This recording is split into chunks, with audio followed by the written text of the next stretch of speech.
আসসালামু আলাইকুম ওয়া রাহমাতুল্লাহি ওয়া বারাকাতুহু। আলহামদুলিল্লাহ আলহামদুলিল্লাহ হামদান কাসীরান তাইয়িবান মুবারাকান ফি। সর্বপ্রথম আসলে আল্লাহ তাআলার কাছে আমাদের শুকরিয়া আদায় করতে হবে। আল্লাহ তাআলা নিজে বলছেন লাইন শাকারতুম লাযিদান্নাকুম ওয়া লাইন কাফারতুম ইন্না আযাবি লাশাদীদ। দেখেন, এই আয়াতের ভিতরে আল্লাহ তাআলা কি বলছেন? এই আয়াতের ভিতরে বলছেন, বান্দা, তোমাকে জীবনে আমি অনেক নিয়ামত দিয়েছি। তুমি দুনিয়াতে আসার আগ থেকে শুরু করে মৃত্যুর পর্যন্ত এই যে সময়টা, এই সময় অগণিত নিয়ামত দিয়েছি। আর সে নিয়ামতের জন্য যদি আমরা আল্লাহ তাআলার কাছে শুকরিয়া আদায় না করি, আল্লাহ বলছেন কি জানেন? ওয়ালাইন কাফারতুম, যদি অকৃতজ্ঞতা আদায় করো, শুকরিয়া আদায় না করো, তাহলে কি হবে? ইন্না আযাবি লাশাদীদ, আমার কঠিন শাস্তি তোমার উপরে আরোপিত হবে। আল্লাহ আমাদেরকে ক্ষমা করুন। এবার দেখেন, আমরা শুকরিয়া আদায় কেন করতে হবে? ক্লিয়ার এটা, যে আল্লাহ তাআলার নিয়ামতটা আমাদের বেশি করে পাইতে হলে আমাদের কি করতে হবে? শুকরিয়া আদায় বেশি করে করতে হবে। আমরা যেমন একটা কাজ করি, কিন্তু আমরা যে কাজটা হর হামেশা আমরা সবাই করি, সেটা কি? সেটা হলো আমাদের উপরে যেসব কর্মকর্তারা রয়েছে, ঠিক আছে? তো আমরা সবাই চেষ্টা করি আমাদের বসকে, আমাদের উপরে যিনি আছেন, তাদেরকে আমরা কি করতে চাই? সবসময় সন্তুষ্টি করতে চাই। তো আল্লাহ তাআলা কিন্তু এটা নিজেই কিন্তু এক হিসেবে শিখিয়ে দিয়েছেন যে লাযিদান্নাকুম, যদি আপনি বা আমরা সবাই যদি আল্লাহ তাআলার শুকরিয়া আদায় করি, তো আল্লাহ তাআলা নিজে বলছে আমি তোমাদের অবশ্যই সব বাড়িয়ে দেবো। কি বাড়িয়ে দেবো? নিয়ামত বাড়িয়ে দেবো। তো নিয়ামত কি আছে? নিয়ামত, আপনি আল্লাহ তাআলার যে নিয়ামত আমাদেরকে দিয়েছেন, কোনো কিচ্ছু আপনি কি করতে পারবেন না, গুণে শেষ করতে পারবেন না। ওকে, আমি আজকে কথাটা এমন জায়গা থেকে শুরু করেছি, আপনারা অনেকে ভাবছেন যে আসলে এটা তো সিম্পল বিষয়। সিম্পল বিষয় নয়, কারণ এটা জাস্ট স্টার্ট হয়েছে। তো দেখেন, শুকরিয়া আদায় আমরা কিভাবে করতে পারি? প্রথম বিষয় হলো, আমরা আল্লাহ তাআলার নামাজ আদায়ের মাধ্যমে আমরা শুকরিয়া আদায় করি। আমাদেরকে 5 ওয়াক্ত নামাজ কিন্তু আল্লাহ তাআলা ফরজ করে দিয়েছেন। কয়েক তো? 5 ওয়াক্ত নামাজ। এই নামাজ আমরা অনেকেই সহিভাবে পড়তে পারি না। অনেকেই দেখা যাচ্ছে, এই যে হাত বাঁধতে যে দেখা যাচ্ছে, এই যে এক হাতে এরকম এক হাতে এরকম, আবার দেখা যাচ্ছে অনেকে এরকম তাকে এরকম, অনেকভাবে আমরা করি। তো আমাদের আসলে নামাজটা সঠিকভাবে আসলে কি করতে হবে? পড়ার শিখতে হবে। তো সেটাই ইনশাআল্লাহ আমরা ধারাবাহিকভাবে চেষ্টা করব। আগামী কয়েকটা ক্লাস এভাবে একত্রে আমরা চলে যাব ইনশাআল্লাহ। ওকে, যেন আপনারা সবাই নামাজটা আপনাদের ঠিকভাবে হয়।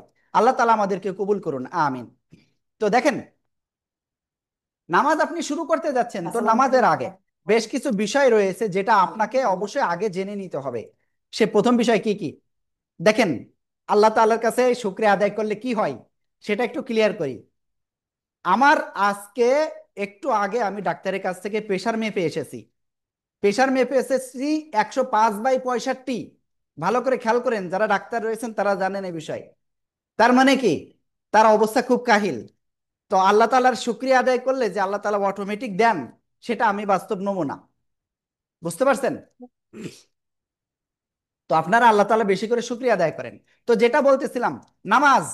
তো এই নামাজটা আমাদের সঠিকভাবে শিখতে হবে। আমরা ইনশাল্লাহ পর্যায়ক্রমে প্রতি সপ্তাহে আমরা ইনশাল্লাহ কিছু ক্লাস রাখবো ইনশাআল্লাহ। ওকে, তো দেখেন, আমরা নামাজ পড়ার আগে আমাদের কিছু বিষয় কি করতে হবে? খেয়াল রাখতে হবে। প্রথম বিষয় হলো পবিত্রতা। কি করতে হবে? পবিত্রতা। আর এই পবিত্রতা আসলে আপনার কি বাহ্যিক, এই যে আমি কাপড় পরে রয়েছি, আমার শরীর রয়েছে, আমার টুপি রয়েছে, আমার কি জামা পায়জামা সবকিছু রয়েছে। আবার কি আমি এই যে নামাজ পড়তেছি, তো এই নামাজ কোথায় পড়তেছি? সে জায়গাটাও পবিত্র আমাদের হতে হবে। তো আসলে প্রথম বিষয় কি হলো? প্রথম বিষয় হলো আপনার বাহ্যিক পবিত্রতা, যেগুলো স্বচক্ষে দেখা যায়, সেটা আপনার পবিত্রতা অর্জন করতে হবে। ঠিক আছে? এটা হলো 1 নাম্বার। 2 নাম্বার যে বিষয়টা রয়েছে অভ্যন্তরীণ। ভাই, আমার অন্তরে কি আছে, আমার মনে আমি কি ভাবতেছি, এটা কি আমি দেখতে পাচ্ছি? পাচ্ছি না। দেখছেন কে? আল্লাহ। আল্লাহ দেখছেন। তো এই অন্তরের যে পবিত্রতা, এটাও কিন্তু আমাদের কি করতে হবে? অর্জন করতে হবে। উইথাউট কি পবিত্রতা আমরা কি করতে পারবো না? আমরা আল্লাহ তাআলার সন্তুষ্টি অর্জন করতে পারবো না। ঠিক আছে? তো এই সম্পর্কে আসলে একটা কথা আমার মনে পড়ে গেল, যে আল্লাহ তাআলা পবিত্র এবং তিনি পবিত্রতাকেই পছন্দ করেন। ঠিক আছে? পবিত্র, যে পবিত্র আল্লাহ তাআলা তাকেই পছন্দ করেন। তো দেখেন, বাহ্যিক পবিত্র যে বিষয়টা রয়েছে, এটা কিন্তু আপনার অটোমেটিকলি আপনি নিজেই কি পবিত্রতা অর্জন করতে পারবেন। যেমন আমার এই শরীরটা, আমার এই কাপড়টা নাপাক হয়েছে, তো আমি এটা পবিত্র করার জন্য কি করতে হবে? আমাদের এটা পানি দিয়ে 3 বার ধৌত করতে হবে বিসমিল্লাহির রহমানির রহিম বলে। ক্লিয়ার? এরপরে আমার টুপি মানে কাপড় চোপড় যেগুলো রয়েছে, বা আমার শরীরে দেখা যাচ্ছে এক জায়গায় নাপাকি লেগে রয়েছে, তো আমাদের কি করতে হবে? ওইটা ধুয়ে ফেলতে হবে। আর এমন যদি নাপাকি থাকে যেটার দ্বারা আমাদের গোসল ফরজ হয়েছে, তো তেমন কিছু যদি হয় তাহলে আমাদের গোসলটা করে নিতে হবে, ফরজ গোসল। ক্লিয়ার? তাহলে আমাদের বাহ্যিক পবিত্রতা ক্লিয়ার হয়ে গেল। যেখানে নামাজ পড়তেছি ওই জায়গায় যদি নাপাকি থাকে তাহলে ওটা কি পরিষ্কার করে নিতে হবে। ক্লিয়ার? এগুলো হলো বাহ্যিক পবিত্রতা। দ্বিতীয় বিষয়টা হলো অভ্যন্তরীণ বা আমাদের আত্মিক যে পবিত্রতা, সেটা কি? আমরা প্রথমত কি মুসলমান, আমরা কি মুসলমান। দেখেন, একটা কথা আমার মনে পড়ে গেল, কুলু লা ইলাহা ইল্লাল্লাহু তুফলিহুন। তোমরা সবাই বলো লা ইলাহা ইল্লাল্লাহ, আল্লাহ ছাড়া কোনো মাবুদ নাই। তাহলে তোমরা কি হবে? তুফলিহুন, তোমরা অবশ্যই সফল কামী হবে, সফল কাম হবে। তো দেখেন, এখানে আমরা যারা ইমানদার, আমরা যারা মুসলমান, আমরা সবাই এটা বিশ্বাস করি যে লা ইলাহা ইল্লাল্লাহ, আল্লাহ ছাড়া কোনো মাবুদ নাই। এটা আমরা সবাই বিশ্বাস করি। ওকে, এরপরের যে বিষয়টা হলো যে এটা মেনে নেওয়া মুহাম্মাদুর রসুল্লাহ, মুহাম্মদ সাল্লাল্লাহু আলাইহি ওয়াসাল্লাম আল্লাহ তাআলার রসুল। যদি আমরা এটা অন্তরে মেনে নিই, মুখে প্রকাশ করি, তাহলে এটা আমাদের অভ্যন্তরীণ ঈমান ক্লিয়ার হয়ে গেল, বা অভ্যন্তরীণ পবিত্রতা ক্লিয়ার হয়ে গেল। তাই তো? এরপরের বিষয় হলো আমরা এখন কি নামাজ পড়বো। তো নামাজ আদায়ের ক্ষেত্রে আমাদের প্রথম যে বিষয়টা খেয়াল রাখতে হবে, এই নামাজটা আমি কার জন্য করতেছি। যদি আমরা আল্লাহ তাআলার জন্য না করি, তো এটা কি হবে? এটা হবে রিয়া। রিয়া অর্থ হলো লোক দেখানো। আপনি ইবাদত করতেছেন, আমাদের এই যে অনেকেই আছে শুক্রবারে একদিন শুধুমাত্র হাজিরা দিতে মসজিদে নামাজ পড়তে যায়, ঠিক আছে, আর সপ্তাহে আর 7 দিন কোনো ঠিক নাই, শুক্রবার যেতে হবে, না গেলে মানুষ কি বলবে। তো এটা হলো রিয়া। আর এই রিয়াটাকে আল্লাহ তাআলা নিজে কি করছেন জানেন? কি বলছেন? এটা একেবারে অপছন্দ করছেন। যা কিছু হতে হবে আল্লাহ তাআলার জন্য হতে হবে। ঠিক আছে? দেখেন, একটা কথা আমার মনে পড়ে গেল, বুখারী শরীফ এর প্রথম যে হাদিস, সেটা কি? ইন্নামাল আমালু বিন্নিয়াত। নিশ্চয়ই প্রত্যেক কাজ কিসের উপরে নির্ভরশীল? তার নিয়াতের উপরে নির্ভরশীল। ওই হাদিসের ভিতরে এমন একটা বিষয় রয়েছে, যদি কোনো ব্যক্তি, কোনো পুরুষ যদি এমন কোনো কিছু নিয়াত করে, যেটা সে মনে করেন কোনো একজনকে বিবাহ করবে, নিয়াত করছে, তার নিয়াতটা ওইটা, তাহলে তার মন, তার অন্তর, মানে তার দেহ, তার সবকিছু কাজ করবে কোথায়? ওই নিয়াতটা কিভাবে বাস্তবায়ন করা যায়। তাহলে এই হাদিসের সারসংক্ষেপ হলো, আপনি যদি নিয়াত করেন যে আল্লাহ তাআলার উদ্দেশ্যে আপনি নামাজ আদায় করবেন, তাহলে আপনার নামাজটা আল্লাহ তাআলার উদ্দেশ্যে হয়ে যাবে। আপনি যদি নিয়াত করেন আপনি এক কি আগামী 10 বছর পরে আপনি 10 তলা একটা বিল্ডিং করবেন, নিয়াত করলেন, এবং ওই অনুযায়ী আপনি কাজও শুরু করে দিলেন, তাহলে কি আপনার ওইটা বাস্তবায়ন হবে। তাহলে মূল বিষয়টা হলো, আপনার নিয়াত যদি ক্লিয়ার হয় আল্লাহ তাআলার উদ্দেশ্যে, তাহলে আপনি সাকসেস হবেন ইনশাআল্লাহ। তো ক্লিয়ার? এরপরে নামাজটা আসলে আমরা কেন পড়বো? আল্লাহ তাআলার সন্তুষ্টির উদ্দেশ্যে, আল্লাহ তাআলার ইবাদত। এইবার এই নামাজ এমন একটা ইবাদত যেটা হলো কাল কিয়ামতের ময়দানে সবার প্রথমে হিসাব নেওয়া হবে। বুঝতে পারছেন? তো আমরা পবিত্রতা সম্পর্কে একটু ধারণা পেয়েছি, পবিত্রটা কি। এরপরে বিষয় হলো নোংরা বা নাপাক বস্তু বিষয় সম্পর্কে আমরা একটু ধারণা হব। ঠিক আছে? ওকে, কিছু বিষয় আছে, মনে করে আমি এখন থুতু ফেলছি, তো এই থুতুটা কি পাক না নাপাক? এটা হলো কি ঘৃণিত একটা বিষয়, তাই না? থুতু, এটা হলো ঘৃণিত বিষয়। আবার দেখা যাচ্ছে মলমূত্র, এটা কি 1 নম্বর ঘৃণিত, 2 নম্বর হলো নোংরা বস্তু, নাপাক বস্তু। ক্লিয়ার? ওকে, এরপরে যে বিষয়টা বলবো, এই নোংরা বস্তু বা নাপাক এটা কিন্তু আসলে 2 ধরনের। ঠিক আছে? একটা হলো কি, সেটা আমাদের সবার কাছে খারাপ বিষয়, নোংরা বস্তু মনে হয়, কিন্তু ওটা কি নাপাক নয়। ঠিক আছে? এই যে আমরা, এই যে মনে করেন আমার হাতে একটু নখ আছে, মনে করেন আমার হাতে এই যে একটু নখ আছে, এটা কি আমাদের কাছে এটা ঘৃণিত যে বিষয় যে নখ এত লম্বা লম্বা হয়ে যাচ্ছে, এটা ঘৃণিত বিষয়। তারপরে মনে করেন আমাদের আহ কিছু বিষয় গোঁফ অনেক লম্বা হয়ে গেছে, তো এটাও কিন্তু কি ঘৃণিত বিষয়, কিন্তু এটা কি নাপাক নয়। ঠিক আছে, এরপরে ঘৃণিত রয়েছে এবং সেটা কি আপনার নোংরা বস্তু, যেমন আপনার কি বলবো রক্ত, পুজ, বমি, এসব অনেক বিষয় রয়েছে। তো দেখেন এইটা আসলে দুই ভাবে বিভক্ত। একটা হলো বড় পবিত্রতা, বড় নাপাকি, আরেকটা হলো ছোট অপবিত্রতা। তো বড় নাপাকিটা কি? বড় নাপাকিটা হলো আপনার যেটা কারণে গোসল ফরজ হয়। যেহেতু এখানে ছোট বাচ্চারাও আসলে ক্লাসের ভিতর চলে আসছে, তো এই জন্য আমরা ডিটেলসে যাব না। এরপরের বিষয় হলো ছোট অপবিত্রতা, যেমন আপনার পেশাব, যেমন পায়খানা, যেমন বমি। তো এইগুলো যদি হয় তাহলে কি হয়, আপনার ওই নাপাকিটা কি পরিষ্কার করেই আপনার উজু করে নিলে আপনার কি হয়ে যায়, আপনার পবিত্রতা অর্জন হইয়া যায়। ওকে, মোটামুটি 100 কতজন আছেন? 22 জন। 122 জন, যাক আলহামদুলিল্লাহ। তো আমরা এরপরে সামনে অগ্রসর হচ্ছি। সবাই একটু মনোযোগ দিয়ে ইনশাল্লাহ ক্লাসটা করবেন। আমরা যেহেতু আসলে এটা কেবল শুরু করতেছি, ধারাবাহিকভাবে যাইবো আমরা ইনশাআল্লাহ। তো দেখেন এরপরের যে বিষয়টা বলবো সেটা হলো এই পবিত্রতা সম্পর্কে আল্লাহ রসুল বলছেন আর তুহুরু শাতরুল ইমান, পবিত্রতা হলো ইমানের অর্ধেক। তাহলে আমরা এই বিষয়টা ক্লিয়ার হয়ে গেছি। এরপরের যে বিষয় সেটা হলো আপনি কি করলেন, পবিত্র কিভাবে হতে হবে, মানে আপনি এত বিষয় জানলেন যে পাক নাপাক, পবিত্রতা অপবিত্রতা, এটা জানলেন।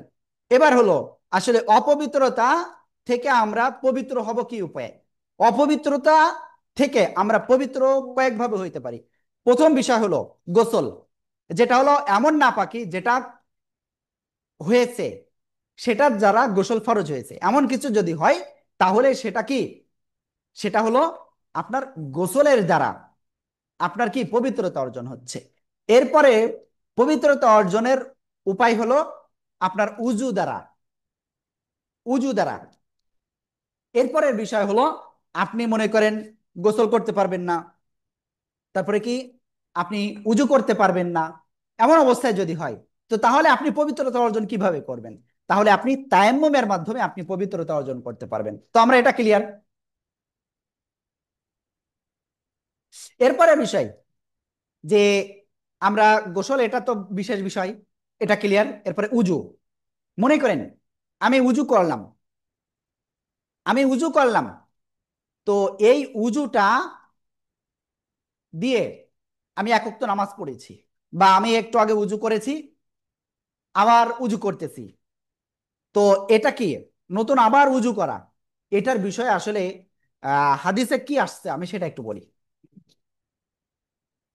আল্লাহ, এটার বিষয় বলা হচ্ছে যে আপনার উজু রয়েছে, সে অবস্থায় যদি আবার উজু করতে যান, তো আসলে এখানে মূল বিষয়টা হলো আপনি একবার উজু করেছেন, উজুর ফরজ কয়টা? মাত্র 4টি। কি কি? কি কি? সমস্ত মুখমণ্ডল, এই যে চুলের গোড়া থেকে শুরু করে এই যে থুতুর নিচ পর্যন্ত, এক কানের লতি থেকে অন্য কানের লতি পর্যন্ত ভালো করে ধৌত করা। ঠিক আছে, এরপরের বিষয় হলো দুই হাতের কোনই পর্যন্ত ভালো করে ধৌত করা। ঠিক আছে, তারপরে মাথার 4 ভাগের 1 ভাগ মাসাহ করা, হাতটা এভাবে রেখে জাস্ট এভাবে আপনি কি করবেন, মাসাহ করবেন। ক্লিয়ার?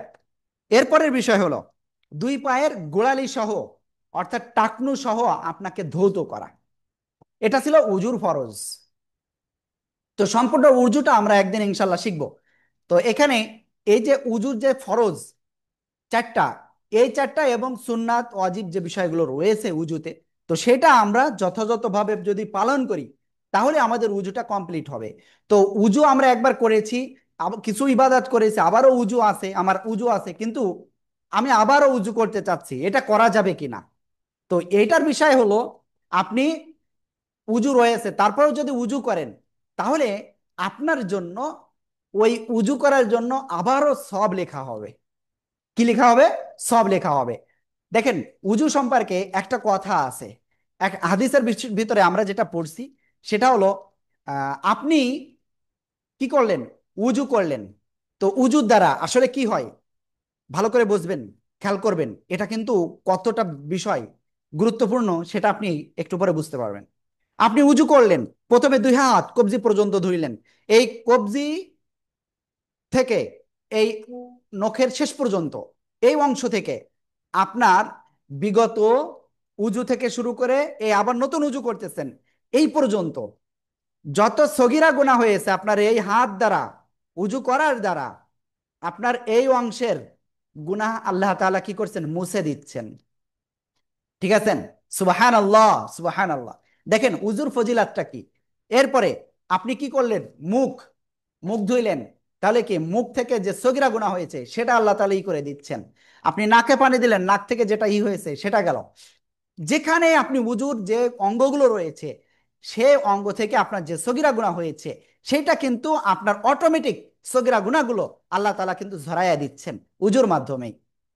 তো দেখেন, তাহলে এটা উজু করলে ফায়দা কি আমরা এটা বুঝলাম।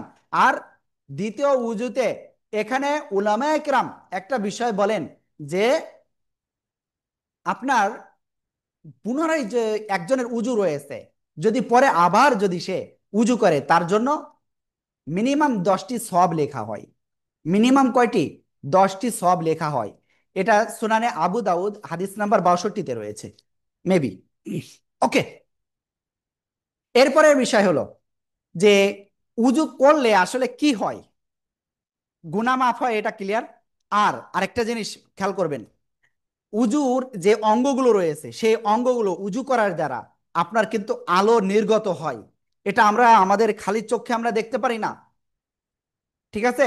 ওকে, এরপরের বিষয় হলো আপনি উজু করলেন, উজুতে মিসওয়াক করাটা কি? সুন্নাত। এই যে মিসওয়াক কিন্তু আপনি যে কোনো সময় করতে পারেন, কিন্তু উজুতে মিসওয়াক করার বিষয়ে আসলে উলামায়ে কিরাম রাসূলুল্লাহ সাল্লাল্লাহু আলাইহি ওয়াসাল্লাম উৎসাহিত করেছেন। তবে এখানে রাসূলুল্লাহ সাল্লাল্লাহু আলাইহি সাল্লাম এটাও বলেছেন, যদি আমার উম্মাতের জন্য কঠিন হওয়ার আশঙ্কা না করতাম, যে মিসওয়াক করা দেখা গেল ভুলে যাচ্ছে, এরকম যদি আশঙ্কার যদি না থাকতো, তাহলে রাসূল সাল্লাল্লাহু আলাইহি সাল্লাম নিজেই বলেছেন আমি প্রত্যেক নামাজের উজুর সময় মিসওয়াক করা ওয়াজিব করে দিতাম। ঠিক আছে? তো এই মিসওয়াক করার দ্বারা আসলে কি কি হয়? মিসওয়াক করার দ্বারা আপনার অনেক উপকার রয়েছে। কি রয়েছে? অনেক উপকার রয়েছে। 70টির অধিক উপকার রয়েছে। ঠিক আছে? ছোট্ট একটা উপকার কি জানেন? আপনি মৃত্যুবরণ করবেন, আমি এই কথা বলছি, হঠাৎ করে আমি মৃত্যুবরণ যদি করি, যদি আমাদের মিসওয়াক করার অভ্যাসটা থাকে, তাহলে কি হবে জানেন? ইমানই মৃত্যু নসিব হবে। সুবহানাল্লাহ, আলহামদুলিল্লাহ। দেখেন, এবার কথা হলো মিসওয়াক কিসের দ্বারা করতে হবে? মিসওয়াক আমরা আসলে গাছের ডাল দ্বারা, রাসূলুল্লাহ সাল্লাল্লাহু আলাইহি সাল্লাম করতেন, আমরা সেই গাছের ডাল দ্বারা করতে পারি। এবার বলবেন হুজুর এখন তো আধুনিক যুগ, এখন তো ব্রাশ দিয়েও তো আমরা করতে পারি। দেখেন, মিসওয়াক এটা রসুলের সুন্নাত, বিরাশ রসুলের সুন্নাত নয়। ঠিক আছে? আশা করি ক্লিয়ার। এবার মিসওয়াক কতটুকু লম্বা হতে হবে? এতখানিক লম্বা না। মিসওয়াকটা আপনার এই যে এক হাত, তাই না? এই এক হাতের অর্ধেক বা 1 বিঘত পরিমাণ হইলে হচ্ছে। আর আপনার আঙ্গুলের চেয়ে, মনে করেন আপনার একটা আঙ্গুল, ঠিক আছে, আঙ্গুলের চেয়ে মোটা যেন না হয়। ঠিক আছে? এটা হলো সুন্নাত। ওকে, এটা ক্লিয়ার। এরপরের বিষয় হলো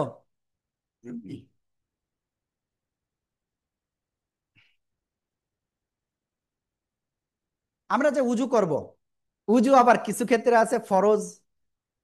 উজু করাও কিন্তু ফরজ আছে, ওয়াজিব আছে, আবার মুস্তাহাব আছে। ঠিক আছে? তো এইগুলো আমরা একটু ক্লিয়ার করছি। তো ফরজ উজুটা কি? যেমন আপনি যত প্রকার নামাজ আপনি পড়বেন, প্রত্যেক নামাজের অবস্থায় আপনার উজু থাকা ফরজ। প্রত্যেক নামাজের আগে উজু করা ফরজ। মানে উজু রয়েছে তারপরে আবার উজু করতে হবে না, বিষয়টা এটা না। আপনার প্রত্যেক নামাজের, নামাজ পড়বেন এখন ওই অবস্থায় আপনার উজু থাকতে হবে। 2 নাম্বার বিষয়, সিজদায়ে তেলাওয়াতের জন্য উজু। আপনি কি তেলাওয়াত করেছেন একটা আয়াত যেখানে সেজদা রয়েছে, এখন সেই আয়াতটা আপনি তেলাওয়াত করেছেন, এখন সিজদা দিতে যাবেন, তখন আপনার উজু থাকতে হবে। ক্লিয়ার? ওকে। ওয়াজিব উজুটা কি? ওয়াজিব উজুটা হলো আপনি এখন কাবা শরীফ তওয়াফ করতে যাইবেন, তখন আপনাকে উজু করতেই হবে। যদি উজু থাকে আলহামদুলিল্লাহ ভালো, যদি না থাকে তাহলে উজু করা ওয়াজিব। ক্লিয়ার? এরপরে মুস্তাহাব কি কি আছে? আপনি ঘুম থেকে উঠছেন, ঘুমের তখন উজু করা মুস্তাহাব। ঘুমাতে যাচ্ছেন, উজু করা মুস্তাহাব। আজান দিতে যাচ্ছেন, উজু করা মুস্তাহাব। মসজিদে প্রবেশের জন্য উজু করবেন, সেটাও মুস্তাহাব। এরকম অনেক আছে যেটা কি মুস্তাহাব। উজুর ফরজ কিন্তু আমি অলরেডি 4টে বলেছি। ক্লিয়ার? ওকে, এটা ক্লিয়ার। তো উজুটা আমার মনে হচ্ছে আপনাদের একটু বলে দেওয়া উচিত আজকে, মনে হয় কি আপনাদেরকে আজকে উজুটা ক্লিয়ার করব? জি করেন হুজুর। হুজুর। ওকে, ঠিক আছে, উজুটা আজকে জি। ক্লিয়ার। তো আমরা আস্তে আস্তে ইনশাল্লাহ ধারাবাহিকভাবে যেহেতু যাব, তো উজুটা আজকে ক্লিয়ার হলে কমপক্ষে উজুটা আমাদের ক্লিয়ার হবে ইনশাআল্লাহ। তাই তো? ওকে। তো প্রথমে আমরা কি করব, এখানে নাজমিন আপু একটা কোশ্চেন করছেন। সে কোশ্চেনটা হলো, কাতারে দুজন মুসাল্লির মাঝে কতটুকু ফাঁক রাখা জায়েজ? আহ, ওকে, একটা ওটস লাইন খেয়ে নিন। নফল নামাজ বসে না দাঁড়িয়ে পড়া উত্তম। উজুদ দোয়া আর নিয়াতটা বলবেন।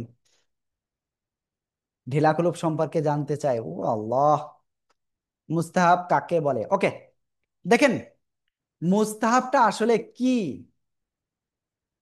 মুস্তাহাব কি আসলে? কোশ্চেন, খুব ইম্পর্টেন্ট কোশ্চেন, যে ফরজ যেটা না করলেই নয়, ঠিক আছে, না করলে আপনার হবেই না। 2 নাম্বার হলো যেটা আপনার অবশ্যই করা উচিত। ভালো করে বুঝতে হবে কিন্তু, না করলে হবে না। 1 নাম্বার। 2 নাম্বার, এটা হলো ফরজ। 2 নাম্বার বিষয় হলো ওয়াজিবটা কি? না করা আপনার উচিত না। ঠিক আছে? তো দেখেন, একজন সন্তান তার বাবার সাথে মার সাথে সদ্ব্যবহার করবে, এটা ওয়াজিব। ঠিক আছে? এটা আমরা কি চাই? উচিত। করা উচিত কিনা? উচিত। তো আসলে দেখেন, ওয়াজিবটা হলো যেটা আপনাকে অবশ্যই করা উচিত, সেটা ওয়াজিব। এরপরে মুস্তাহাবটা কি? আপনি চাইলে করতেও পারেন, না চাইলে করতে নাও পারেন, সেটা হলো মুস্তাহাব।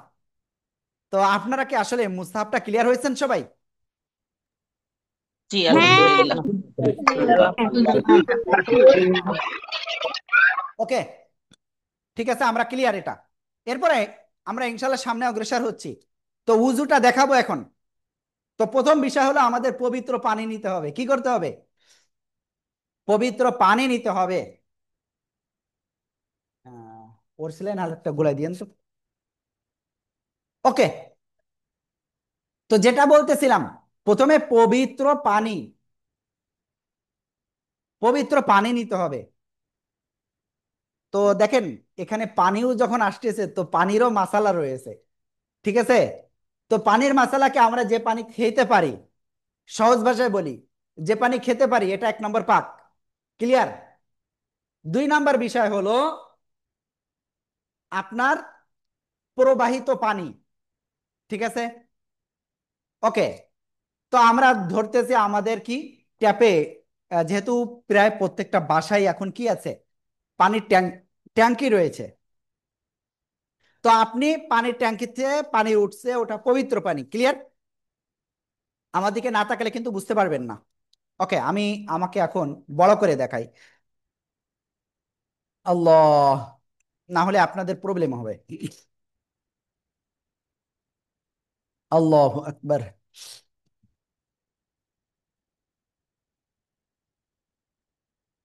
তো যেটা বলতেছিলাম, আসলে পানিটা আমাদের প্রথমত কি করতে হবে? পবিত্র পানি নিতে হবে।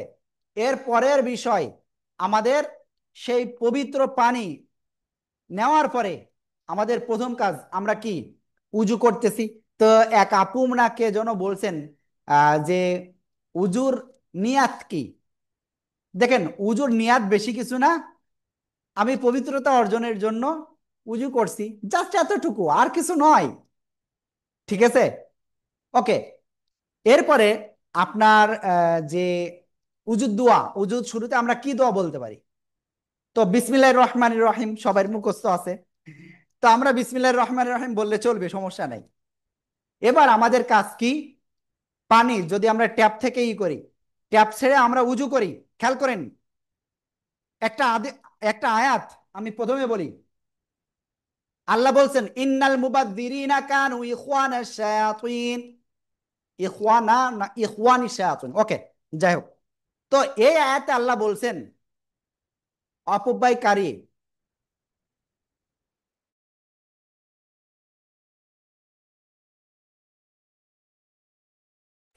এখানে বলা হচ্ছে অপচয়, পানি আর একটু বেশি দেন, অপচয়কারী শয়তানের ভাই। তো খেয়াল করেন, পানিও কিন্তু অপচয় হয়। তো সেটা আমাদের কিভাবে কি করতে হবে আমি একটু বলছি। তো দেখেন, আমরা টেপটা ছাড়লাম, ফুল জোরে ছাড়বো না, অল্প করে পানি আসুক, সমস্যা নাই। এখন কতটুকু পানি নিয়ে আসলে উজু করতে হবে, আমরা উলামায়ে কিরামের থেকে বা হাদিসের মাধ্যমে যতটুকু জানতে পারি সেটা হলো 1 মুদ বা 800 গ্রাম পানি নিয়ে আমরা উজু করতে পারি। ঠিক আছে, ওকে। 800 গ্রাম বা এরকম নির্দিষ্ট একটা অ্যামাউন্ট রয়েছে, এই মুহূর্তে মনে নাই আমার। তো যেটা বলতেছিলাম, আমরা কি করব, প্রথমে পানিটা আমরা হাতে নিলাম, নেওয়ার পরে আমরা কি করব, এইভাবে ভালো করে দেখেন। ওকে, আমাকে এখনো ফুললি দেখতে পাচ্ছেন না? হুম, এবার দেখতে পাচ্ছেন। প্রথমে কি, পানি নিলাম, নিয়ে সেই পানিটা দিয়ে এই যে ভালো করে কি করতে হবে, এবার দেখেন এই আঙ্গুলির ভিতরেও কিন্তু অনেক সময় ভিজা থাকে। এই যে আবুল বাসার ভাই, এই যে কি করব, পানি নিয়ে আমরা এভাবে হাতটা ভালো করে ডলে ডলে আমরা ধৌত করব। ক্লিয়ার? এরপরে কি কাজ করব, এগুলো আপনারা করেন তাহলে আপনার এটা ভালোভাবে খেয়াল থাকবে। এর পরের বিষয় যে আপনি কুলি করবেন, পানি নিলেন, নেওয়ার পরে কুলি করলেন, ফেলে দিলেন। এবার আপনি, আপনার যদি মিসক থাকে, মিসক দিয়ে আপনি একটু কি মিসক করে নিলেন, দাঁতটা করে নিলেন। এরপরে আপনি কি করলেন, আপনি আবারও পানি নিয়ে কুলি করলেন, গড় গড় সহ কুলি করবেন। তবে রোজা অবস্থায় গড় গড় করে কুলি করা যাবে না। তাহলে কি হলো, পানি নিয়ে কি মুখে 3 বার কুলি করলাম। এরপরের বিষয়, আপনার পানি নিয়ে নাক পরিষ্কার করতে হবে। তো নাকে এরকম পানি দিয়ে জাস্ট এই ছোট্ট আঙ্গুল দিয়ে জাস্ট এই যে নাকের নরম জায়গায় যেন পানি পৌঁছায়, সেভাবে আপনি কি করলেন, আপনি নাকে 3 বার পানি দিলেন। ক্লিয়ার? এরপরের বিষয়, আপনি পানি নিলেন, নেওয়ার পরে আপনার কাজ হবে এই যে, আমি একটু দেখাচ্ছি, দেখেন, সবাই খেয়াল করেন। জাস্ট পানি নিলাম, নেওয়ার পরে এই যে ভালো করে আমরা কি করব, ধৌত করব।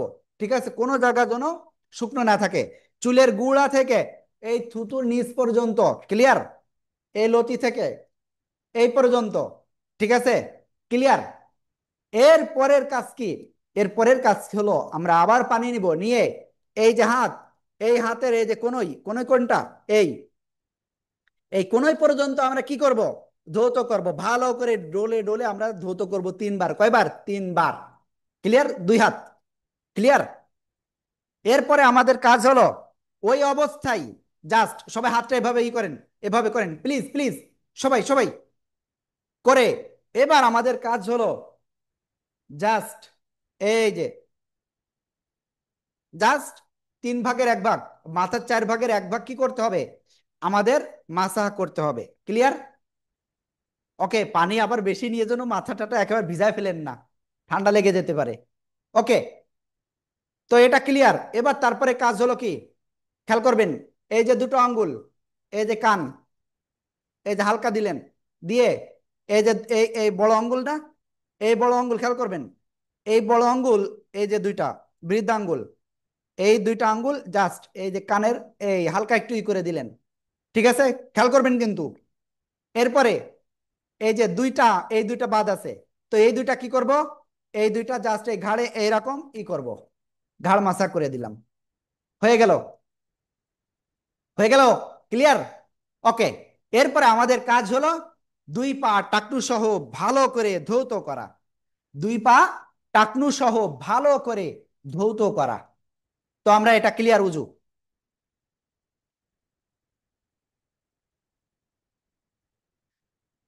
ওকে, তো আমরা এরপরে যে বিষয়টা আমরা ক্লিয়ার হব, সে বিষয়টা কি? আল্লাহ,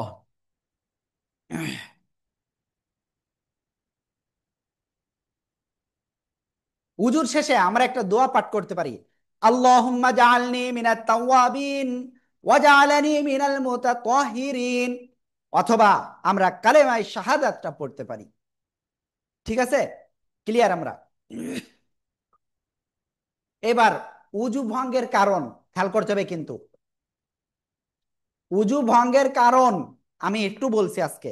আজকে যেহেতু এটা জাস্ট শুরু হচ্ছে, সেক্ষেত্রে আজকে আমরা বেশি আর অগ্রসর হব না, জাস্ট আপনাদের যে কয়েকটা কোশ্চেন করছিলাম হালকা হালকা একটু টাচ দিব এই উজু ভঙ্গের কারণটা ক্লিয়ার করে।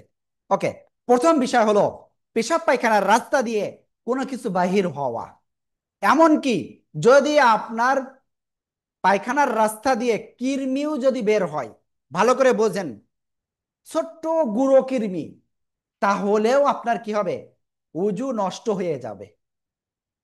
বায়ু বাতাস হয়েছে, উজু ভেঙে গেছে, ক্লিয়ার।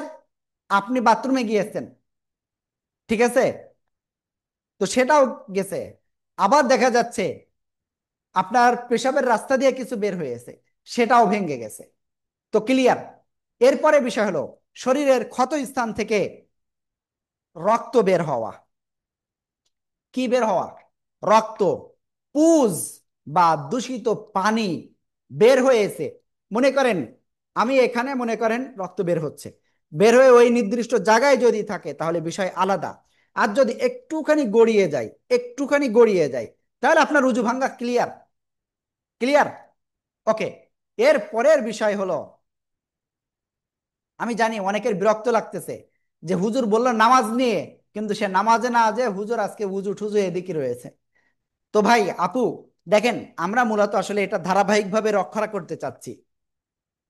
ওকে, তো এরপরে আমি সামনে যাই। এরপরের বিষয় হলো এই যে দাঁতের মাড়ি থেকে অনেক সময় আমাদের রক্ত কি হয়, বের হয়। আর এই রক্ত বের হওয়াটা যদি থুতুর সাথে বের হচ্ছে, তো সেটা যদি লাল বর্ণ কি হয় হয়ে যায়, থুতুটা সম্পূর্ণ লাল বর্ণ হয়ে যায়, তাহলে কি হচ্ছে, তাহলে আপনার উজু নষ্ট হবে, ক্লিয়ার।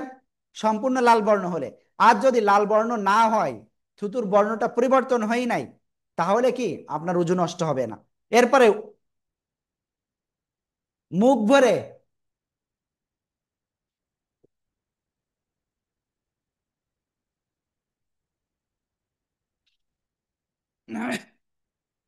মুখ ভরে আপনি বমি করছেন, তাহলে কি করতে হবে, উজু নষ্ট হয়ে যাবে কিন্তু। এরপরে চিত বা কাত বা হেলান দিয়ে ঘুমিয়ে যাওয়া, ঠিক আছে, উজু নষ্ট হয়ে যাবে। আপনি কিছু সময়ের জন্য উন্মাদ হয়ে গেছেন, মাতাল হয়ে গেছেন, কিংবা অন্য কোনো কারণে আপনি অচেতন হয়ে গেছেন, সেন্সলেস, দ্যাট টাইম কি করতে হবে, আপনার উজু নষ্ট হয়ে যাবে। আপনার নামাজ পড়তে গেলে আবার কি উজু করতে হবে। এরপরে ভালো করে শুনবেন, এই বিষয়টা আমি মনে হয় আজকে আমার এইটুক পয়েন্টটুকু না বললে ভালো হবে।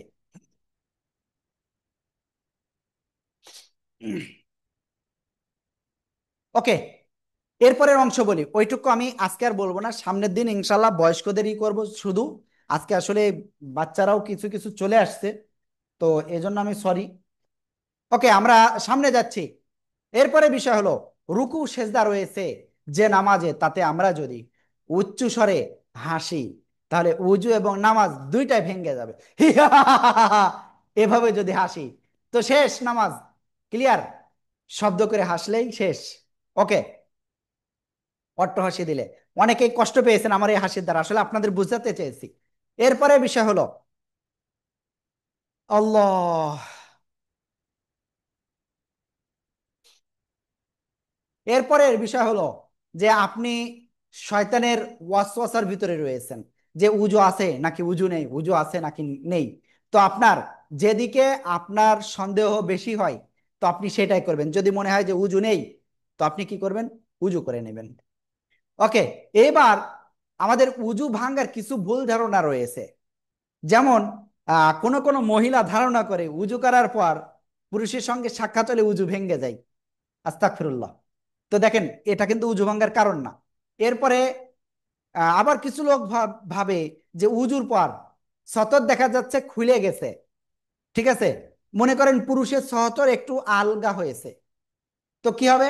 উজু ভাঙবে না। ক্লিয়ার? তারপরে মহিলার একটু সতর কি আগলা হয়েছে, ভাঙবে না। এরপরে আরেকটা বিষয় বলি, সর্ব অবস্থায় পর পুরুষকে ওজর ব্যতীত দেখা দেওয়া হারাম। ওজর ব্যতীত দেখা দেওয়া হারাম, মনে রাখবেন আজকের থেকে। তাই তাদের সাথে ওজর ব্যতীত কথাও বলা যাবে না। ওকে। অনেকে ভাবেন যে তার সাথে কথা বললে আবার এই কি বলে, উজু ভেঙে যাবে। না, ভাঙবে না। এরপরে সতরের বিষয়টা বলেছি অলরেডি। তারপরে অনেক পুরুষ আছে কি, বাসায় বা দেখা যাচ্ছে কোনো বিশেষ সময় তারা কি আহ শর্ট প্যান্ট পরে, যে শর্ট প্যান্ট দেখা যাচ্ছে হাঁটুর উপরে উঠে থাকে, এগুলো পরা যাবে না। ঠিক আছে? ওকে।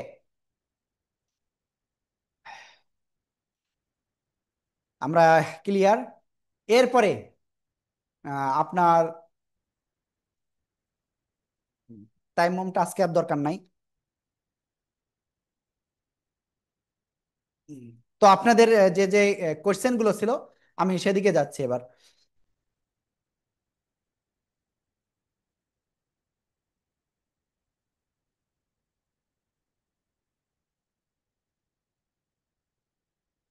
এখানে আমাদের এক ভাইয়া কোশ্চেন করছেন যে 5 বছর প্লাস শিশুর আহ, গায়ে লেগে, মানে হিসু গায়ে লেগলে, মানে পিসাব 5 বছর, বা মানে এক কথায় ছোট না, নাবালক, মানে এক কথায় ছোট্ট কেবল জন্মগ্রহণ করেছে।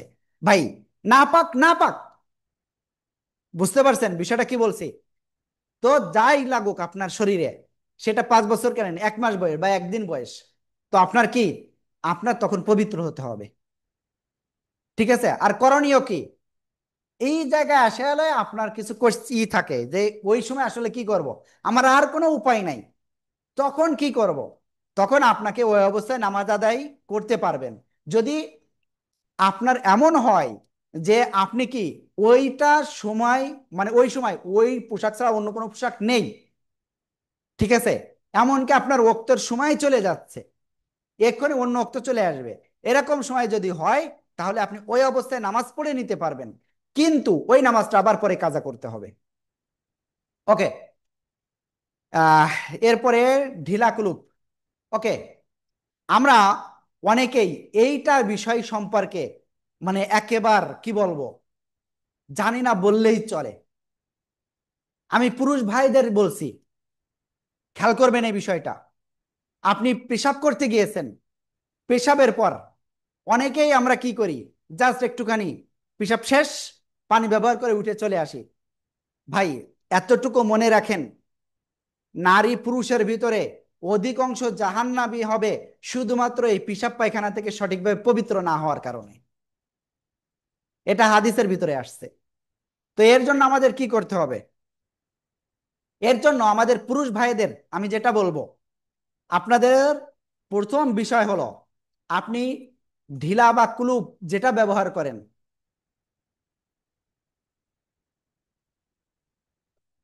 আপনি ঢেলা বা কুলুপ যেটা ব্যবহার করেন, সে কুলুপ দেখা যাচ্ছে টিস্যু পেপার দিয়ে হইতে পারে। তবে খেয়াল রাখবেন, একেবারে লিখিত কাগজ যেন না হয়। এটা দিয়ে কি করা আছে, এটা দিয়ে আপনার ঢেলা কুলুপ ব্যবহার হিসেবে গ্রহণযোগ্য নয়। এটা কিছু কিছু জায়গায় হারাম রয়েছে, নিষিদ্ধ রয়েছে। ওকে। তো আমি যে বিষয়টা বলতেছিলাম, আপনি টিস্যু ব্যবহার করছেন, টিস্যু নিছেন, নিয়ে আপনি কি করলেন, টিস্যু ব্যবহার করলেন, করে ওই অবস্থায় আপনি মিনিমাম মানে 40 কদম বলা হয়, ঠিক আছে, খেয়াল করবেন, 40 কদম বলা হয়, বা ওই পরিমাণ সময় আপনাকে অতিবাহিত করতে হবে। আপনি বাথরুমের ভিতরে দেখা যাচ্ছে আপনি একটু হাঁটাহাঁটি করলেন, ঠিক আছে, তো আপনার মোটামুটি একটু সময় আপনাকে কি করতে হবে, ওয়েট করতে হবে। না যদি করেন, ওয়েট না করেন, তাহলে ওই পেশাব, পেশাবের ফোঁটা আপনার কোথায় লাগবে, আপনার পায়জামা বা আপনার প্যান্টে লাগবে, সেই জায়গা থেকে আবার কি আপনার শরীরে লাগবে। তো দেখেন, নামাজের যে ফরজগুলো রয়েছে, শরীর পাক, কাপড় পাক, তো দুইটা ফরজের ভিতরে আপনার দুইটাই কিন্তু শেষ। তো আপনি ওই অবস্থায় নামাজ পড়লে নামাজ ভাই হবে না। ক্লিয়ার? ওকে। তাহলে আমাদের ঢিলা কলুপটা এভাবে ভালোভাবে ব্যবহার করতে হবে। এটা গেল, আমি পিশাবেরটা বললাম। এবার বাথরুম বা পায়খানায় যেটা আমি আমি বলবো, এটা আমি একটু বলছি, খেয়াল করবেন ভালো করে। যদি আপনার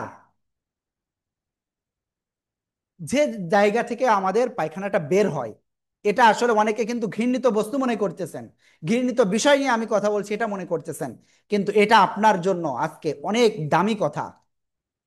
মনে করেন এই যে একটা নির্দিষ্ট জায়গা মনে করেন, তো আপনার কি করতে হবে, যদি মলমূত্রটা শুধুমাত্র এই জায়গায় লেগে রয়েছে এরকম যদি হয়, তাহলে আপনি কি করবেন, আপনি টিস্যু বা ঢিলা যেটা দিয়ে হোক, সেটা দিয়ে আপনি সেটা পরিষ্কার করলেন। ক্লিয়ার? যদি একটা বা দুইটা বা তিনটা যদি প্রয়োজন হয় ঢিলা, তো আপনি সেটা ইউজ করবেন। ক্লিয়ার? বা টিস্যু।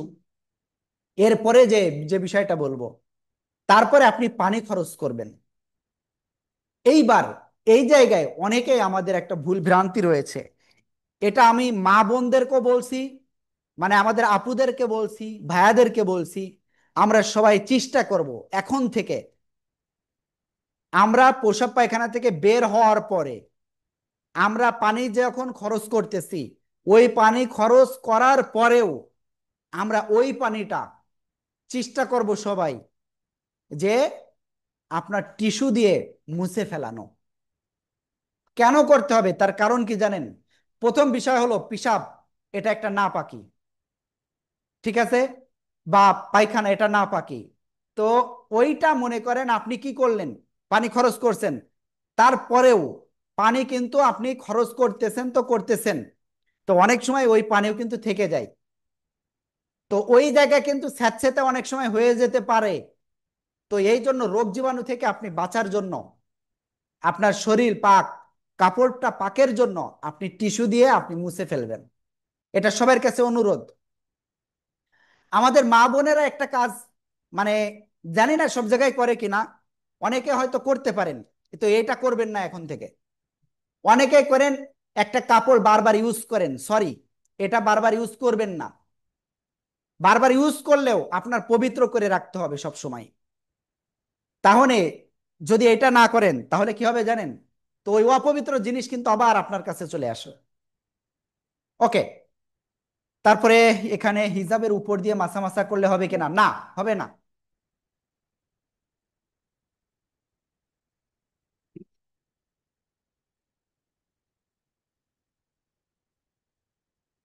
দেখেন,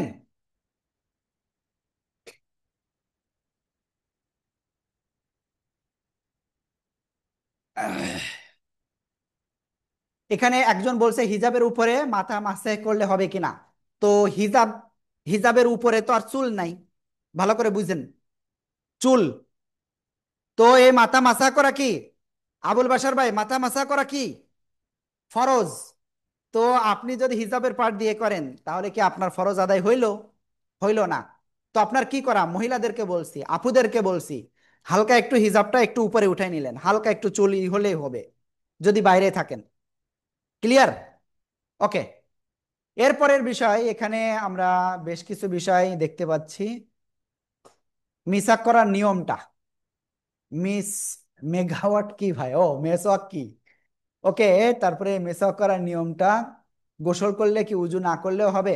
ভাই, গোসলের ফরজ রয়েছে, ভালো করে বোঝেন, গোসলের ফরজ রয়েছে, সেটা যদি আপনি করেন তাহলে আপনার উজু না করলেও হবে, ঠিক আছে। তো প্রথম বিষয় কি, কুলি করা, গোসলের নিয়াত করলেন, কুলি করা, গড় গড় সহিত কুলি করা, ঠিক আছে। তারপরে নাকের নরম জায়গায় পানি পৌঁছানো, তারপরে সমস্ত শরীর ধৌত করা, এটা হলো গোসলের ফরজ। তো গোসলের ফরজ যদি আদায় ঠিক হয়, গোসল ঠিক হয়, তাহলে আপনার উজু না করলে হবে। গোসলে, গোসল করলে কি উজু না, ও ওটা হলো গোসলের সময় উজু করলে ওই উজু দিয়ে কি নামাজ পড়া যাবে? হ্যাঁ, কেন যাবে না? যাবে যাবে। নারী পুরুষের নামাজের পার্থক্য আছে। আর মহিলাদের পিছনে নামাজ পড়া যাবে। মহিলারা কি 40 কদম? ভাই, কিছু অবাঞ্ছিত কোশ্চেন রয়েছে যেটা ভাই আপনারা করতেছেন, এটা করেন না। এই যে মানে মহিলাদের ওই যে বিষয়টা বলছে, মনে করেন যখন পিশাব কমপ্লিট, ভালো করে বোঝেন। এখন এই জায়গায় যে আপনার পিশাব কমপ্লিট হলো, তারপরে পানি খরচ করলো ভালোভাবে, ঠিক আছে, তারপরে আপনার টিস্যু বা কাপড় দিয়ে আপনার মনে করেন জায়গাটা ক্লিয়ার, মুছে ফেললো, ওকে, ওটাই ক্লিয়ার। হাঁটাহাঁটি করার প্রয়োজন নাই আপুদের। ওকে, টয়লেট টিস্যু কি টয়লেটে ফেলা যাবে? ভাই, এটা আপনার ইচ্ছা। ওকে।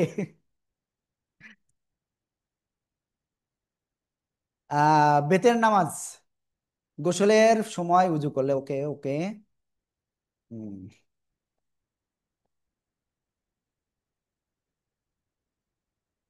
ওকে, আজকে মোটামুটি আলহামদুলিল্লাহ সব বিষয়ে কিছুটা ক্লিয়ার হয়েছে। তো আমরা ইনশাল্লাহ নেক্সট ক্লাস আগামী শুক্রবার, যদি আল্লাহ আমাকে সুস্থ রাখেন, যে পর্যন্ত হয়েছে আলোচনা, তারপরের থেকে ইনশাল্লাহ আবারও আমরা আলোচনা করব। ঠিক আছে? এখানে যারা রয়েছেন আমাদের নিয়মিত ব্যাচের কোনো স্টুডেন্ট না, এমন কেউ আছেন? ও, আরেকটা জিনিস আমি একটু আপনাদের কাছে কোশ্চেনটা একটু বলি। কোশ্চেন হলো, আপনারা আমাদের এই যে আজকে যে একটা স্পেশাল একটা ক্লাস হলো নামাজের উপরে, তো এইটা আপনাদের কেমন লেগেছে? আপনারা একটু সবাই একটু চ্যাটে লিখে দেন তো দ্রুত, কেমন লেগেছে আপনাদের? ওকে। তো আমি আসলে আর কথা বলতে চাচ্ছি না, অলরেডি অনেক কথা বলেছি। এখানে জেবুন জিবা আছেন। জি বলুন। হুজুর, আমাদের রেকর্ড ক্লাসটা যদি একটু ক্লাসের পরপরই দিয়ে দেওয়া যেত খুব ভালো হতো। সব সময় তো রেগুলার ক্লাস করা অনেক সময় হয়ে ওঠে না, যেমন গতকালকে ক্লাসটা আজকেও পাইনি, আবার তো আগামীকালকে ক্লাস জি জি আছে। জি, ওকে আপু, আমি দেখছি এই বিষয়টা ইনশাআল্লাহ। আনিসুর রহমান ভাই, আপনারও একই কোশ্চেন মেবি। না হুজুর, আমার একটু অন্য একটা মাসালা জানা দরকার আমার। হ্যাঁ সেটা বলেন। হলো, আমরা যখন মসজিদে জামাতের সহিত নামাজ পড়তে যাই, অনেক সময় দেখা যাচ্ছে যে একটু দেরি হয়ে গেল, 3 রাকাত নামাজ শেষ হয়ে গেছে, আমি 1 রাকাত নামাজ পাইছি, বাকি 3 রাকাত নামাজ নামাজ আমি কিভাবে আদায় করবো? না। বাকি 3 রাকাত, ওকে। জি। তো যাই হোক, আল্লাহর কাছে দোয়া করেন নামাজ নিয়ে, ইনশাল্লাহ ভালো কিছু অতি দ্রুত আপনারা সুসংবাদ শুনতে পারেন। ওকে, যদিও আপনাদের এই সাপ্তাহিক একটা ক্লাস আমরা বিভিন্ন বিষয়ের রাখবো, এখন থেকে আমরা চেষ্টা করছি। তো দেখেন, প্রথম বিষয়, মাগরিবের নামাজ 3 রাকাত। আমরা কি করছি? ইমাম সাহেবের কাছে সাথে 1 রাকাত পেয়েছি। ভালো করে বুঝবেন সবাই, ইমাম সাহেবের সাথে আমরা 1 রাকাত নামাজ পেয়েছি, তৃতীয় রাকাত। ওইটা আপনার কি হচ্ছে? প্রথম রাকাত হচ্ছে। ভালো করে বোঝেন, ওইটা আপনার প্রথম রাকাত হচ্ছে। তো প্রথম রাকাতে কি ছিল? কিরাত পড়তে হবে, তাই না? সূরা ফাতিহার সাথে, কিন্তু আপনি কিরাত পান নাই। তাহলে ওইটা আপনার তৃতীয় রাকাত, কিন্তু ইমাম সাহেবের তৃতীয় রাকাত। তো আপনারও কিন্তু ওইটা প্রথম রাকাত হচ্ছে প্রথমে। তো এবার আপনি ইমাম সাহেব সালাম ফিরিয়ে দিলেন, আসসালামু আলাইকুম ওয়া রাহমাতুল্লাহ, আসসালামু আলাইকুম ওয়া রাহমাতুল্লাহ। আপনি কোনো পাশে সালাম ফিরালেন না, ঠিক আছে? বা কিছু কিছু ক্ষেত্রে আমাদের উলামা ইকরামরা, যে ডান পাশে এক পাশে সালাম ফিরালেও হবে, কিন্তু মনে রাখবেন একটা বিষয়, ভালো করে, আপনি নামাজ 1 রাকাত মিস করেন বা 3 রাকাত মিস করেন, যাই করেন না কেন, বা 4 রাকাতই মিস কিন্তু বৈঠক পেয়েছেন, দুই পাশে আপনি সালাম ফিরে ফেলছেন ভুল ক্রমে, কিন্তু আপনার তৎক্ষণাৎ মনে পড়েছে যে আপনার নামাজ কি মিস আছে, তৎক্ষণাৎ উঠে দাঁড়াবেন। ওকে। অনেকে ভাবে না আমি আবার কি নতুন করে আমরা শুরু করি, না, এটা না করে আপনি তৎক্ষণাৎ দাঁড়িয়ে পড়তে পারবেন। তো ওই বিষয়টা পরে যাব, আগে ভাইয়ার কোশ্চেনটা বলি। তৃতীয় রাকাত শেষ, উঠে দাঁড়ালেন, এরপরে আপনি আউযুবিল্লাহ বিসমিল্লাহ বললেন, সূরা ফাতিহা পড়লেন, অন্য সূরা মিলালেন। এটা হলো আপনার প্রথম রাকাত। ওই যে প্রথম রাকাতে কি সূরা ফাতিহা সূরা মিলানো, ক্লিয়ার হয়ে গেল। ইমাম সাহেবের সাথে যেটা ছিল ওটা আপনি প্রথম রাকাত ইমাম সাহেবের সাথে পড়ছেন, কিন্তু আসল আপনার প্রথম রাকাত হলো এইটা। তো এখানে আপনি সূরা ফাতিহা সূরা মিলালেন, মিলানোর পরে এরপরে আপনার কাজ কি, রুকু করলেন, সিজদা করলেন। এরপরে ওইটা আপনার কয় কয় রাকাত হলো হিসাবে আসতেছে আপনার দ্বিতীয় রাকাত। তো দ্বিতীয় রাকাতে আপনার কি বৈঠক রয়েছে, দ্বিতীয় রাকাতে আপনি বসলেন। দ্বিতীয় রাকাতে আমি বসলাম, বসে তাশাহুদ পড়লাম, তাশাহুদ শেষ, আল্লাহু আকবার বলে আবার উঠলাম, ক্লিয়ার। এরপরে সূরা ফাতিহা অন্য সূরা মিলালাম, মিলানোর পরে রুকু সিজদা ক্লিয়ার করে আমরা আবার কি শেষ বৈঠক করব। শেষ বৈঠকে তাশাহুদ দুরূদ শরীফ দোয়া মাসুরা কমপ্লিট করব, তারপরে আমরা নামাজটা শেষ করব। ক্লিয়ার? আশা করি আপনারা ক্লিয়ার পেয়েছেন, ক্লিয়ার পেয়েছেন তো? জি হুজুর। জি হুজুর। আলহামদুলিল্লাহ। ক্লিয়ার পেয়েছি। ওকে, এইবার আরেকটা বিষয় এখানে, আহ ফরজ গোসলের সময় উজু করলে সেটা দিয়ে নামাজ পড়া যাবে? হ্যাঁ যাবে। আরেকটা জিনিস আপু এবং ভাইয়া আপনাদেরকে বলছি, খেয়াল রাখবেন, ফরজ গোসল যদি হয় অবশ্যই ফরজ গোসল করবেন। আল্লাহ না করুক যদি ওই অবস্থায় মৃত্যু হয়ে যায়, কিচ্ছু করার থাকবে না, কিন্তু আল্লাহ যদি মাফ করেন সেটা বিষয় আলাদা। ওকে, দুইজন মুসাল্লির মাঝখানে কতটুকু ফাঁক রাখা জায়েজ? এই ক্ষেত্রে ইসলামের সব থেকে বড় সৌন্দর্য হলো ধনী গরিব যেই হোক কাতারের ভিতরে মিলেমিশে দাঁড়াতে হবে। তো দেখেন, আপনাকে খেয়াল রাখতে হবে, এক ভাইয়ের সাথে পাশে আপনি দাঁড়াচ্ছেন, তার এমন কাছে না গেলেন, সেটা কি এমন কাছে গেলেন যে কাছে যাওয়ার কারণে সে কষ্ট পাইলো, তার আঘাত লাগলো, তার সিজদাগুলো সে সঠিকভাবে আদায় করতে পারতেছে না, এমন যেন না হয়। তবে আমি আপনাদের বলবো একেবার আপনারা ফাঁক রাখবেন না। হয়তো কি হইতে পারে, ওকে আমার একটা ইমার্জেন্সি কল আসছে, সরি।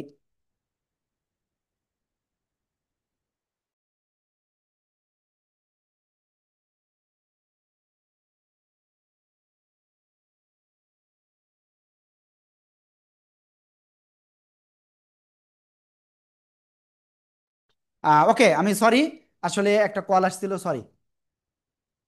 দেখেন একের পর এক কোশ্চেন আসতেছে, তো কোশ্চেন আসলে এত নেওয়া যাবে না একবারে।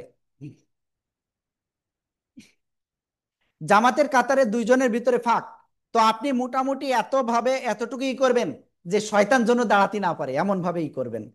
কারণ জামাতে মনে করেন এতটুকু ফাঁক যদি হয়, ভালো করে খেয়াল করবেন, এই যে এতটুকু ফাঁক যদি হয় ঠিক আছে, যদি এরকম আরেকজন দাঁড়ানোর মতো এরকম যদি ফাঁক হয়ে যায়, এই যে এরকম বেশি আরেকজন দাঁড়ানোর মতো, তাহলে কিন্তু ওখানে শয়তান এসে দাঁড়িয়ে যাবে। তো আপনি খেয়াল রাখবেন, এমন ভাবে দাঁড়াবেন যেন ওই ভাই আবার কষ্ট না পায়, আবার কি সে সঠিকভাবে কি রুকু সেজদা ঠিকভাবে না করতে পারে, এমন যেন না হয়। ক্লিয়ার? তো এরপরে এরপরে এখানে তাহলে ওই বিষয়টা ক্লিয়ার হলাম। তারপরে মহিলাদের দেখে অনেকে পুরুষের মতো সিজদা দেয়।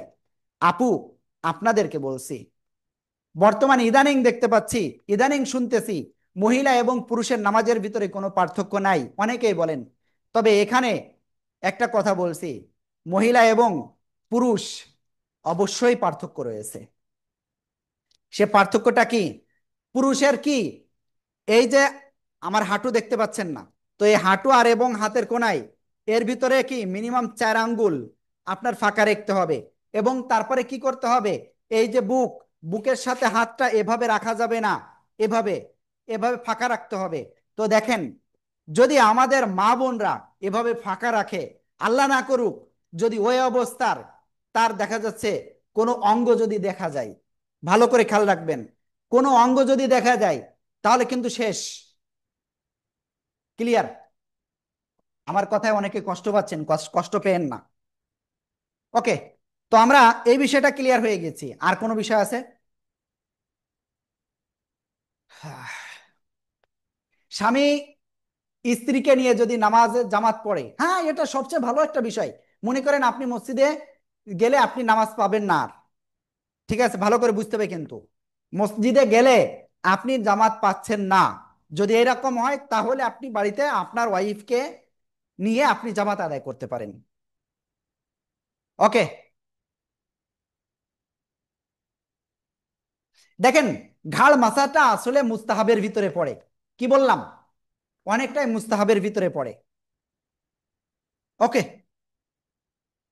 অতএব মুস্তাহাব বিষয় নিয়ে আমাদের অত বাড়াবাড়ি করা ঠিক না, ঠিক আছে। তারপরে এখানে স্বামীর পাশাপাশি নামাজ পড়তে পারবে, হ্যাঁ পারবে পারবে। 3 রাকাত নামাজ আমি এক পেয়েছি, পরের রাকাত আমার কি সানা পড়তে হবে? না, সানা পড়া লাগবে না। ও, আরেকটা জিনিস বলি, শোনেন শোনেন, সবচেয়ে খেয়াল রাখবেন আপনারা, জামাতে নামাজ আদায় করতে গেছেন, ইমাম সাহেব কি সূরা ফাতিহা পড়া শুরু করেছে, ওই অবস্থায় আপনার সানা পড়া লাগবে না। ক্লিয়ার? ওকে, এ সব কোশ্চেন আপনারা পেয়ে যাবেন ইনশাআল্লাহ অতি দ্রুত। ইনশাআল্লাহ দোয়া করেন, আল্লাহর কাছে খাস করে দোয়া করেন যেন আল্লাহ তাআলা ওই বইটা একটু দ্রুত বের করার তৌফিক দেয়। ভাই ওটা নিয়ে অনেক মেহনত চলতেছে, একটু করেন।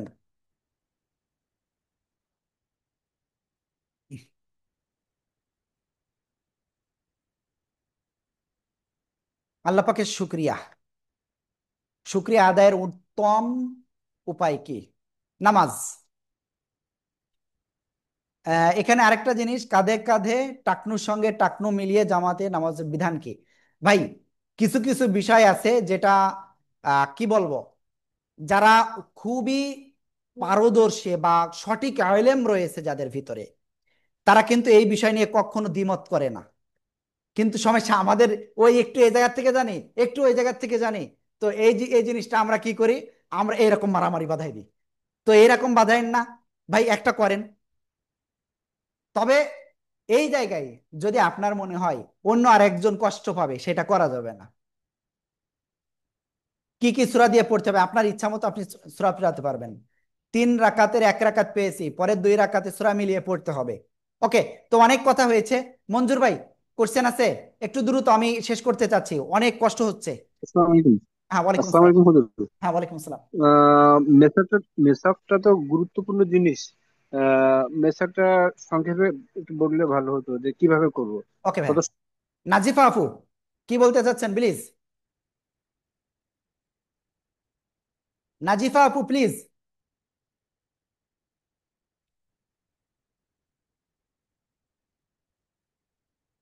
নাজিফা আপু, আপনি কিন্তু আহ, এখনো করেননি, আনমিউট হননি প্লিজ। নাজিফা প্লিজ, মাবরুর বলেন।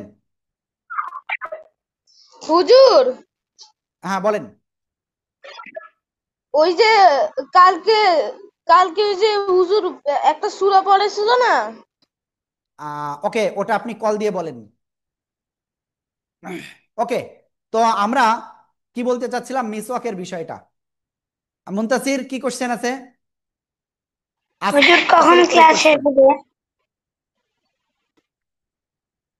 ওকে, যাই হোক, সামনের দিন ইনশাল্লাহ আমরা এই বিষয়টা ক্লিয়ার হব। তো এখন আমি সামনে অগ্রসর হচ্ছি। যে বিষয়টা এক ভাই বললো যে মিসাকের বিষয়টা একটু বলেন। দেখেন, হ্যাঁ মিসাকের বিষয়টা আমি বলছি। মিসাক আপনি কিভাবে করবেন, সঠিক উপায়টা কি? ওকে, মিসাক করার সুন্নাত পদ্ধতি কি? মিসাকটা অবশ্যই আপনাকে গাছের ডাল দিয়ে করতে হবে। অনেকে আবার কি করেন, গাছের শিকড় দিয়েও করেন, তবে গাছের ডাল দিয়ে আপনাকে করা সুন্নাত। তো এই জায়গায় আরেকটা বিষয় বলি, যে মিসাক যখন করবেন তখন আপনি ধরবেন কিভাবে। দেখেন, এটা মনে করেন মিসওয়াক, এটা কি মিসওয়াক মনে করেন। এটা মনে করেন একটা মিসওয়াক। তো আপনার কাজ হলো এই মিসওয়াকটা সঠিকভাবে ধরা। সঠিকভাবে কি ধরা, খেয়াল করবেন। ডান হাতের কনিষ্ঠ ও বৃদ্ধা আঙ্গুলি নিচে রাখবে। ভালো করে দেখেন, এই যে নিচে রাখলাম, আর এই উপরে তিনটা থাকলো। ক্লিয়ার? অর্থাৎ কনিষ্ঠ আঙ্গুলি মিসওয়াকের পিছনে, এই যে মিসওয়াকের পিছন কি এটা, আর বৃদ্ধ আঙ্গুলি মিসওয়াকের মাথা, মাথা কোনটা এটা। ক্লিয়ার? অবশিষ্ট আঙ্গুল মিসওয়াকের উপরে রাখলাম, এই যে। ঠিক আছে? এই যে ক্লিয়ার? বুঝতে পেরেছেন আশা করি। এরপরে দাঁতের উপরের কপারটিতে প্রথমে ডান দিকে, ডান দিকে। ক্লিয়ার? ওকে। তারপরে কি করব? তারপরে বাম দিকে তিনবার মিসওয়াক করব। প্রথমে ডান দিকে, তারপরে বাম দিকে, তিনবার তিনবার। ক্লিয়ার? এরপরে নিচের কপাটে ডান দিকে তিনবার, তারপরে বাম দিকে তিনবার। ঠিকবার? ঠিক আছে? এর পরের বিষয় হলো, দেখেন খেয়াল রাখবেন কিন্তু এই বিষয়টা, প্রত্যেকবার মিসওয়াক পানিতে ভিজিয়ে নেওয়া সুন্নাত। ঠিক আছে? এবার রসুল্লাহ সাল্লাম দাঁতের আড়াআড়ি মিসাক করতেন। ঠিক আছে? এই যে একবার ই করলাম, তারপরে এইভাবে একটু ই করবো। ক্লিয়ার? এরপরে দাঁতের বাইরে এবং ভিতরের দিকে মিসওয়াক করার সাথে সাথে, এই যে দাঁতের ভিতরে কিন্তু আবার ঈদ আছে, সেটাও করতে হবে। তাহলে কি বললাম? দাঁতের বাইরে ভিতরে মিসওয়াক করার সাথে সাথে আপনার জিহ্বাতেও লম্বা লম্বি ভাবে বা আড়াআড়ি ভাবে আপনি মিসওয়াক করবেন। ওকে। রসুল্লাহ সাল্লাহ সাল্লাম লম্বা লম্বি ভাবে করতেন। এরপরে যদি কোনো সময় আপনার মিসওয়াকটা আপনার কাছে না থাকে, তখন কি করবেন? তখন আপনার এই যে হাতের আঙ্গুল, এই আঙ্গুল দিয়ে আপনি কি করবেন? আপনি মিসওয়াক করতে পারবেন।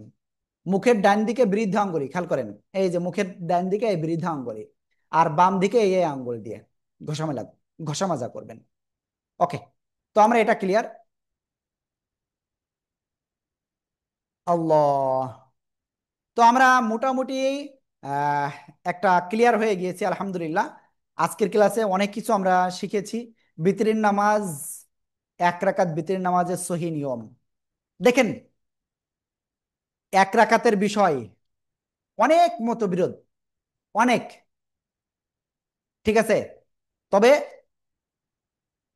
উইতর এর অর্থ বেজোড়।